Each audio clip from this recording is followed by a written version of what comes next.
عرفہ کا فاتحہ دلانا کیا جائز ہے اور عرفہ کا فاتحہ کب کرنا چاہیے؟ اس کے حوالے سے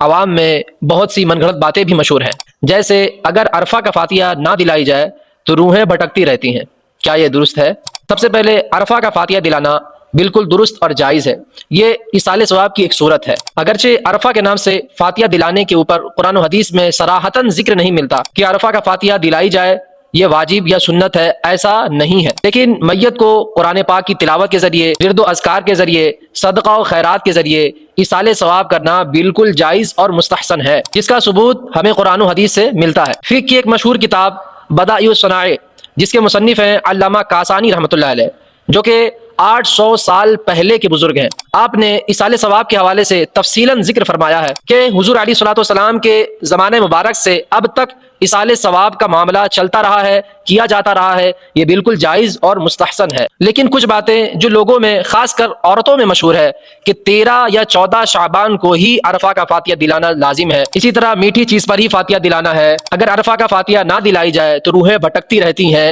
یہ بالکل بے اصل اور بے بنیاد ہے اور اپنی طرف سے گڑی ہوئی باتیں ہیں۔ یاد رہے ایصال ثواب کے لیے کوئی دن مقرر نہیں ہے،